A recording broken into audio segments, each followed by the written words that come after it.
இங்கே ஒரு சின்ன பையன் வேகமாக ஒரு ஆற்றுல விழுந்துடுறான். அதிர்ஷ்டவசமாக 30 வருஷம் கழித்து ஒரு வயல்வெளியில் எந்திரிச்சு பார்க்குறான்.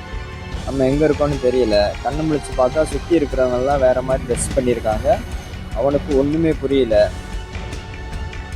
அங்கேருந்து ஒரு ஆள் இவன்கிட்ட கேட்குறாங்க. இவனுக்கு சைனீஸ் ஒன்றுமே புரியலை. உடனே இவன் கீழே மயங்கி விழுந்துடுறான். கவர்மெண்ட் ஆளுங்க அந்த பையனை அப்படியே பேக் பண்ணி அமெரிக்காவுக்கு அனுப்பிடுறாங்க. போலீஸ்காரங்க அவங்க வீட்டுக்கு போய் உங்கள் பையன் காணாமல் போயிட்டானான்னு கேட்க, அந்த பெரியவர் என் மகன் செத்து 32 வருஷம் ஆயிடுச்சுன்னு சொல்கிறாரு.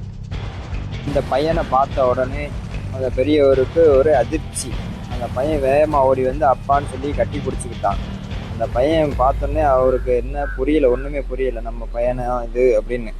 அவங்க அம்மாவும் பார்க்குறாங்க, இது நம்ம பையன் தானா அப்படின்னு. டாக்டரும் சோதிச்சு பார்க்குறாங்க, இது அவங்க பையனான்னு. லாஸ்ட்டில் கன்ஃபார்ம் ஆயிடுது இது அவங்களோட உண்மையான பையன்தான்னு.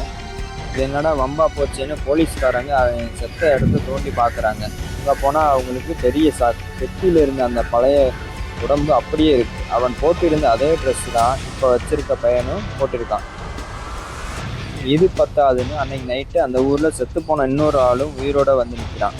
அவங்ககிட்ட விசாரிச்சா செத்து போனதுக்கு முன்னாடி வரைக்கும் நடந்த எல்லாமே அவன் ஞாபகம் வச்சுருக்கான். அவன் ஏதோ மறைக்கிறான்னு போலீஸ்காரங்க சந்தேகப்படுறாங்க. அதுக்கப்புறம் அந்த போலீஸ்காரங்க கண்டுபிடிச்சாங்களா இல்லையா, அதுதான் கதை.